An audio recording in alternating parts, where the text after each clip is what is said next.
Today is April 30th, 2025. My name is Tim Gore.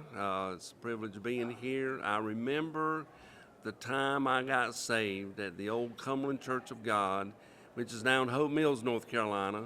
But I was about 7 years old. I can recall the ladies that prayed for me. One was the pastor's wife, two of my Sunday school teachers. And from that point on, God had his hand on my life and led me through the years there at the Cumberland Church, then East Coast, and on into ministry. But I just wanted to reflect a little bit on the history. I was about 6 days old when I first got to the church because my mother gave birth on a Thursday, and the next Wednesday, she was out on Sunday, but she played the piano for the church. And the very next Wednesday, she had me strapped in one of them little carry-all things and had me sitting beside the piano. So my joke over the years has been I must have been close enough to the pulpit to get to preaching, but I didn't get the music from the piano as she played. She was, and she had grown up in the Pentecostal church. My grandfather, in the early 1930s, was introduced to the Pentecostal experience at the old Hope Mills Church of God, and it was a prayer meeting that was going on in a home, some friends of his. And he got into ministry. He received the baptism. My mom was about 7 at the time. And so he started going with that group and experiencing the fullness of the Holy Spirit working in church services. And he never became a credentialed minister, but he did do a lot of teaching and did some preaching. But his uncle became, or my uncle, I'm sorry, he became a minister that planted many churches, Harvey Turlington, and then he also led several of his friends into the Pentecostal experience, including one, R.P. Fields, who went on to become a great minister in the state of North Carolina. So from those roots, then growing up in church, my dad met my mom. They were married right before the war started. And after the war, my dad came back from being overseas, and he started driving the bus for the Hope Mills Church, and the church was growing, and the community was very involved with the growth of the Pentecostal movement. Several churches by then had been organized. In the late 40s and early 50s, there was a movement in the Church of God to plant churches in communities. And they wanted a church, their goal was to have a church in every community. And so during that time period, several areas around the Fayetteville, North Carolina area, churches were planted, and most of those churches are still in existence today. And Cumberland happened to be one of them. Started with a group of men who hand dug a basement. They had church in a basement. They said every time it rained, the water would be about 3 or 4 inches deep because all they had over it was like tar paper and stuff like that. And but they had church until they got the building completed. And then I was born in 1946. And so over the years, one of the things that I distinctly remember is that we had pastors. Back then, pastors would change almost every couple of years. And we had several pastors during my growing up years. But then in 1969, a Reverend James Wilson, who himself was a church planter and also had pastored many churches, but he had never stayed at a church very long. He came to the Cumberland Church, and we were running about 60 at the time. And after about a year and a half, he was kind of thinking about leaving, and some things were going on. But God used my mother in a word of prophecy to go up to him one Sunday, and she just told him this simple line. She said, "Brother James, if you will stay, your problems will leave." And so he stayed at the church, and sure enough, about less than a month later, one of the key troublemakers left the church, went independent, and from then on, the church began to grow, and it prospered, and it was it later became a very large, thriving church. Today, it is known as Rivers of Living Water in the Fayetteville area, and they have about 600 or 700 members. Pastor Paul Keeter was there for a long time, but it traces back to that him making a decision, Brother James Wilson making a decision, and he ended up staying there 17 years and built the church into what it became. And so that's my foundation, that's my roots, and that's the church I grew up in, and I always identify with that.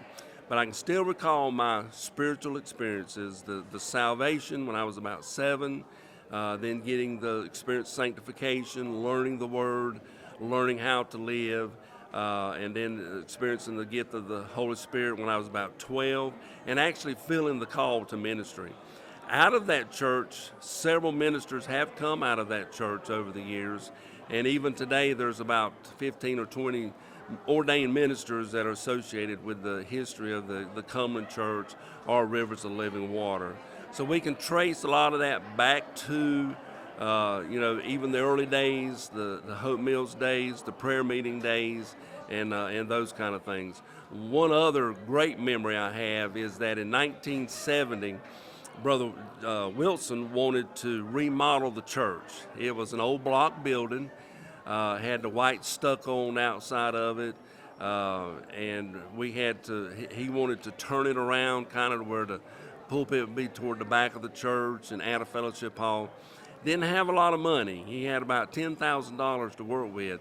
So in the remodeling process, everything that he took apart, he had me and one other young man, we had to drive the nails out of the boards. But then we had to straighten the nails, and he had 3 cans. He had the 16 penny, the 8 penny, and the miscellaneous.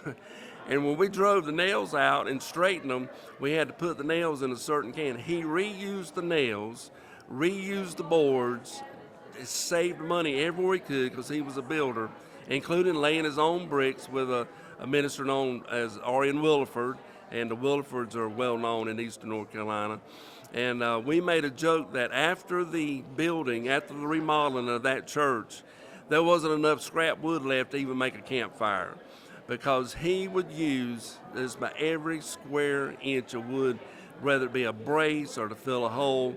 But when he turned the church around, the church began to grow, and we went from averaging 50 and 60 to almost 250 in less than 5 years.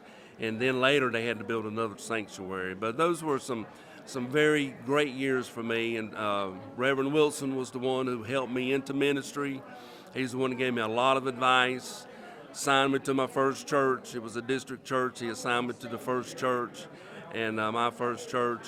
And pretty much after that, my wife and I, we've been in ministry, and we owe a great deal to him, and thankful for those great memories I have for family and for Brother Wilson. So. My grandfather was Clarence Turlington. There was 4 boys in that family. They had, one of them became a preacher, Harvey Turlington, became an ordained bishop in the Church of God. And then my mother and dad's name was Kelly and Vernell Gore. Vernell was the one, she played the piano. And another interesting thing about that is that in the 30s, when she was only 9 years old, the church didn't have a piano player. And she asked the pastor at the church at that time, Hope Mills, if she could go practice the piano after school. And he said, sure, doors were unlocked. And so whenever after school, she would go, and she learned a chord simply by playing the keys on the piano. And when in less than a year, God gave her the ability, at about 10 years old, she was playing the piano for the church as they sung hymns on Sunday morning. So she played right on up to her final days. In fact, the last time she was able to be in church, we were at the Rockfish Church of God at that time we had planted, and that was the last time that she was able to play before she passed. She played a song for us that Sunday. But it was Vernell Gore, Kelly Gore. He was involved. He never was a minister. He was very faithful in his attendance, faithful in working, faithful in giving. I currently have a sister who works in the church at Antioch, Brother Jerry Johnson. That's a very old church, and he's been there about 43 years. And I had an older sister that passed several years ago. She was always involved. So our family, we're Church of God. In fact, the girl I married, Brenda Goodwin, she's from Ohio. They were Church of God from the early 50s out of Clarksville, Tennessee. So, thank you.